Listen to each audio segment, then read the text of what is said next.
yamara nawe ushobora kuba umwe muri benshi cyane bakunze kwibaza iki kibazo ati mbega ingoro y'umukuru w'igihugu cy'u Burundi akoreramwo yubatswe gute, yubatswe hagendewe kuki canke yubatswe nabandi? Mbere bikanarenga ukibaza impamvu ibihugu byinshi byo muri Afrika biyikugura cyane ko ari nziza, ukibaza ati mbega yubatswe mu mafaranga angana gute bikakuyobera. Mu bisanzwe imeze gute? Kaze dutemberane hamwe hafatirwa ingingo zikomeye cyane, ndavuga hamwe wumva habera inama zikomeye cyane kuri yanze isumba izindi zose zo mu gihugu, hamwe hari umutekano mwinshi cyane udasanzwe ku buryo hari n'abavuga ko n'inyoni yahinjiye baba bayimenye, ariko baba bashatse kuvuga ko harinzwe bikomeye. Ni kuri ntare rushatsi house hamwe umukuru w'igihugu arangurira imirimo. Kaze rero tumenye amateka n'ibindi byinshi cyane kuri iyi nzu y'igitangaza bakunze kuvuga ko ari nziza cyane muri Afrika. Ariko mbere na mbere turabanza tumenye urutonde rw'inzu 10 z'abakuru b'ibihugu za mbere nziza muri Afrika. Ushobora kwibaza kandi ngo mbega ntare rushatsi house kuri runo rutonde bakoze iza ku mwanya wa kangahe? Si ibyo gusa, uraza kumenya byinshi cyane bitandukanye kwa zino nzu z'abakuru b'ibihugu nziza muri Afrika. Mbega niki kidasanzwe kiri kuri izi nzu? Prosper niko nitwa, ndanaguye ikaze tumenye byinshi cyane ku izo nzu za mbere z'abakuru b'ibihugu muri Afrika. Tuza guhera ku ya 10 tumanuka gushika ku ya mbere. Ico usabwa no gufata isegonda rimwe ukagera subscribe kuri channel yamenya byinshi utazi kugira ngo uzuzora hungukira ubumenyi bwinshi butandukanye.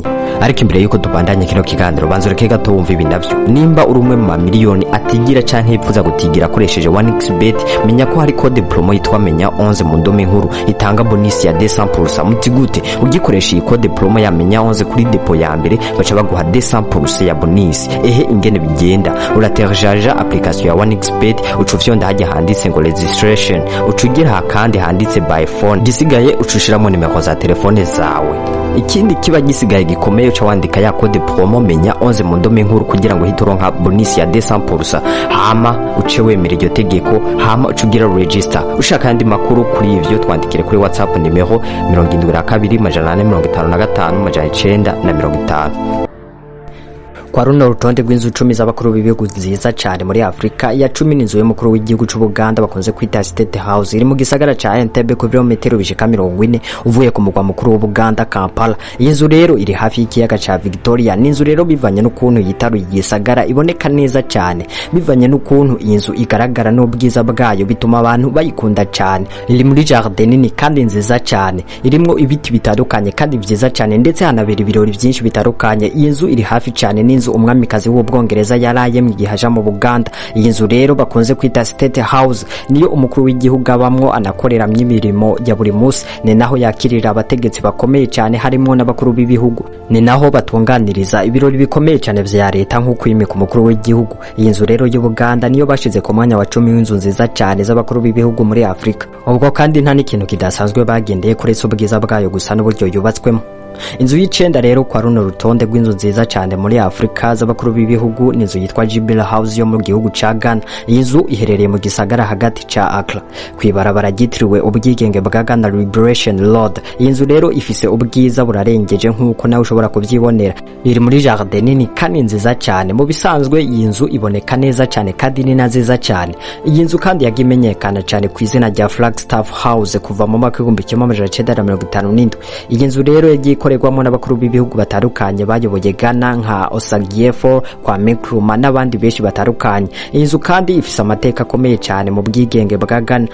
Ghana rero ikironka ubwigenge bukuye kubongereza. Iyo nzu yacija mu minwe ya Ghana mu gihe yari isanzwe ikorerwamo n'abongereza. Mu kwezi kwa 12 mu mwaka 2008 leta ya Ghana yaciye isanura iyo nzu iyubaka neza. Ico gihe rero John Ogiekumu Kofori niwe yayobora Ghana, baca banagera ko bayitirira izina rya Golden Jubilee House. Iyo nzu rero yuzuye itwaye miliyoni 30 z'amadolari y'amanyamerika yatanzwe na leta y'Ubuhinde, ariko mu nyuma umunyamakuru wa BBC yavuze ko ijya nzu yatwaye hagati y'imiliyoni 45 n'imiliyoni 50 z'amadolari y'amanyamerika. Ubu rero iyo nzu niyo ikorerwamo ibikorwa bikomeye cyane vya leta ya Ghana. Iyi nzu ni nziza cyane ugendeye ku buryo yubatse ndetse n'ahiri. Iyi nzu ya Golden Jubilee House ikaba ari nayo iza ku mwanya w'9 kwa runo rutonde rw'inzu nziza cyane z'abakuru b'ibihugu muri Afrika. Reka tubandanirize ku nzu igira 8 kwa runo rutonde mu nzu nziza cyane zo muri Afrika z'abakuru b'ibihugu. Ku mwanya w'8 hari ingoro y'umukuru w'igihugu yitwa Grey Palace yo mu gihugu ca Mauritania, iri hagati mu gisagara ca Nouakchott. Ni inzu nziza cyane ikikujwe n'utujardin twiza cyane kandi ikanaba nini cyane. cyane. Iyo ngoro rero yubatswe ku mfashanyo y'Ubushinwa mu mwaka w'1960. Ico gihe Ubushinwa bwari butanguye gutanga imfashanyo kugira ngo bwagure imigenderanire n'ibindi bihugu vyo muri Afrika. Mauritania yarose ubwigenge bukuye ku Bufaransa. Ico gihe hatwara Mortal Award Daddy uwo yabaye umukuru w'igihugu wa mbere inyuma y'uko Mauritania yironse nta yo kwicukira. Iyo nzu rero ni nziza cyane uravye uko yubatse n'uko isa n'ahantu iri, ivyo bigatuma abantu benshi bagikundira cyane, ndetse banayishize ku mwanya w'8 mu ngoro z'abakuru b'ibihugu nziza cyane muri Afrika. Reka tunabandanirize ku mwanya w'indwi aho tunahasanga ingoro y'umukuru w'igihugu ca Madagascar izwi cyane ku izina rya Lavoloha. Iyo nzu rero ikaba iherereye ku birometero 15 mu majepfo y'umugwa mukuru Antananarivo. Iyo nzu rero yubatswe mu myaka y'1970 kubakwa n'abubatsi bo muri Korea ya ruguru, ariko kandi bayubatse ku buntu. Ico gihe Madagascar yayoborwa na President Didier Ratsilaka, yari yagiye ku butegetsi kuva mu mwaka w'1975 ageza mu mwaka w'1993. Yongeye kuyobora mu mwaka w'1997 anageza mu mwaka w'2002. Iyo nzu rero ya Lavoloha iri mu misozi ahantu haboneka neza ku buryo ushobora kuyibona neza. Iyi nzu ni nziza cyane haba imbere canke inyuma, yubatswe neza cyane. Iyi nzu rero ngo yubatswe itwaye miliyoni ziri hagati ya 50 na 70 z'amadolari y'amanyamerika, ariko naho biri uko abanyagihugu bo ngaho muri Madagascar bagiye bidoga cyane kubera ngo yatwaye amamiliyoni menshi cyane kandi ngo bari kuyakoresha mu bindi bikorwa byoteza imbere igihugu. Iyo ngoro ya Lavoloha yubatswe muri hegitare zishika 50. Ni inzu nziza cyane gose ikanagira jardin nziza cyane. Iyo ngoro rero ya Lavoloha ubu ikabibamo umukuru w'igihugu Andry Rajoelina. Uyu yarahiriye kuyobora Madagascar guhera mu mwaka wa 2023 ni nyuma yuko yari yeguye kugira ngo yongere kwitoza kuba umukuru w'igihugu ca Madagascar. Reka tubandanirize ku ngoro igira 6 y'umukuru w'igihugu nziza cyane muri Afrika. Iyo ngoro rero ni ya Senegal. Iyo nzu igiravye isa neza na neza, ndetse inubatswe cyo kimwe na White House ya Leta Zunze Ubumwe za Amerika. Mbere bakunze no kuvuga ko ari White House yo muri Afrika. Birasa cyane imbere ndetse n'inyuma, ikaba na nziza cyane. Iyi nzu rero yubatswe mu mwaka w'1992 na Gaston Doumergue. Ico gihe yari ministre w'abakoloni. Ico gihe kandi yashaka ko izobamo Ernest Luma, yari umuyobozi mukuru wa Afrika y'uburengerazuba y'Abafaransa AOF.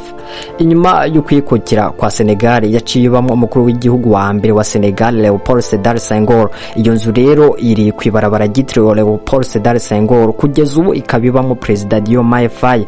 Iyi nzu rero isize irangi ryera, ikaba ari na nziza cyane uravye uko yubatse ndetse no kwisa. Iyi nzu rero niyo yaje ku mwanya wa 6 w'inzu nziza cyane muri Afrika z'abakuru b'ibihugu. Reka tubandanye ku mwanya wa 5 aho duhasanga ingoro yitwa The Unity Palace yo muri Cameroon. Iyi nzu iratangaje cyane kuko yubatswe ku buhinga butangaje cyane kandi ikaba na nziza cyane. Iyi ngoro rero yitwa Le Palais de l'Unité, ifise umutekano ukomeye cyane. Yubatswe hagati y'umwaka w'1980 no mwaka w'1982. Yacapwe n'umwubatsi w'umufaransa yitwa Olivier Clément. Iherereye mu gace ka Etudi mu majaruguru y'umuji wa Yaoundé. Amateka yerekana ko iyi ngoro yubatswe na President Paul Biya inyuma yo gusubirira Amadou Ahidjo ku butegetsi. Kugeza ubu Paul Biya ari mu bayobozi bamaze igihe kinini ku butegetsi. Inzu rero yuzuye itwaye miliyoni 50 z'amadolari y'amanyamerika.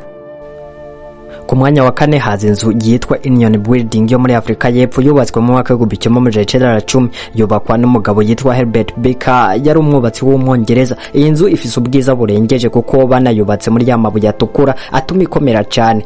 Muri iyi nzu rero niho Nelson Mandela yarahiriye kuba president wa mbere w'umwirabure wa Afrika y'Epfo mu mwaka w'1994 inyuma yo kwikura ku butegetsi bw'abavangura apartheid. Hari n'ikibumbano kinini cyane ca Nelson Mandela cabombwe mu mwaka w'2013 kiri kuri iki kiremba ca Union Building. Inzu rero iherereye ku misozi ya Mount Shop mu mugwa mukuru wa Pretoria. Iyi nzu rero ni nziza cyane gose, ikaba imbere nziza ndetse n'inyuma. Munyemerere tubandanirize ku mwanya wa 3 aho tuhasanga inzu y'umukuru w'igihugu ya Namibia, yubatswe mu mwaka w'1910. Ikaba yubatswe n'abakoloni b'Abadagi. Mu nyuma mu mwaka w'1990 Namibia yaronse ubwigenge. Iyo nzu ica ihinduka ikirimba cy'umukuru w'igihugu wa Namibia Sam Nujama, ari nawe yabaye wa mbere atwaye ico gihugu. Iyo nzu rero yagiye isanurwa kenshi gatandukanye, banayihindura byinshi cyane kuko yari yubatswe mu buryo bw'Abadagi. State House ikaba iherereye mu muji wa Windhoek mu gice cy'inyuma cy'uwo muji. Iyo nzu rero ikaba ariyo nziza cyane birengeje bivanye nuko iboneka, akaba ari nayo mpamvu yaje ku mwanya wa gatatu mu nzu nziza cyane z'abakuru b'ibihugu muri Afrika. Tunabandanya ku mwanya wa kabiri aho tunahasanga inzu idasanzwe na buhoro buhoro Abdin Palace. Ni inzu ikomeye cyane iherereye mu mugwa mukuru wa Misiri Cairo. Iyi nzu rero ni nziza cyane, yatangiye kubakwa mu mwaka w'1863 ikubakwa n'umwami Khedive Ismail Pasha. Niyo myaka yayubatse kugira ngo yerekane ububasha n'ubutunzi bw'igihugu ca Misiri. Iyi nzu rero ikaba yacapwe na Francisco, yari umwubatsi w'umuyahudi akaba n'umufaransa. Inzu rero iherereye mu muji wa Cairo downtown. Kuva muri iyo myaka yose yagira asubirwamo kenshi gashoboka kugeza ubu, akaba ari inzu nziza cyane, binavugwa ko ari nayo ya kabiri muri Afrika mu bwiza mu nzu z'abakuru b'ibihugu. Mbega yiza ku mwanya wa mbere ni iyihe? Bishobora kugutangaza cyane, ariko nk'uko byagiye bivugwa kenshi, ingoro y'umukuru w'igihugu ya mbere nziza muri Afrika ni ingoro y'umukuru w'igihugu cy'u Burundi, ntare rushatsi house igeretse gatatu.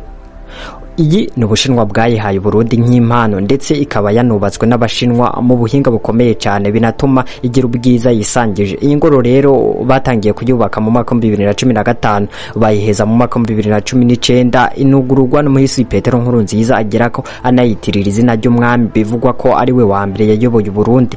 Iyi ngoro rero iherereye mu Gasenyi mu majaruguru y'umugwa mukuru wa Bujumbura muri komine Mutimbuzi. Iyi nzu rero bivugwa ko iruta inshuro 4 iyahahora, kuko yo ipima imetero kwadarati 1900, ikaba yubatswe muri hegitari 40. Bivugwa ko yoba yatwaye miliyoni zirenga 20 z'amadolari y'amanyamerika. Inzu rero igizwe n'ibiro by'umukuru w'igihugu, ivya vice president, ivyumba by'inama ndetse n'ivyumba vyeguriwe umutekano. Ni naho habiri ibirori bikomeye cyane vya leta, ndetse hanabera n'ibintu byinshi bigiye bitandukanye. Ni ingoro nziza cyane, uretse nuko wovyumvira ku bandi, nawe ushobora kuvyibonera. Ntare rushatsi house niyo bashize ku mwanya wa mbere w'inzu nziza cyane y'umukuru w'igihugu muri Afrika. Ndadakwibutsa ko atakindi bagendeye ko uretse ko bagendeye ku bwiza zirushanya, nkuko nawe ushobora kuvyibonera. Ndagushimira cyane kuba wanteza abiri. Nkibisanzwe yari Prosper, ico ndagusaba kugira subscribe kuri channel yamenya byinshi utazi, kugira ngo uzuzurahungukira ubumenyi bwinshi bugiye butandukanye. Ciao ciao.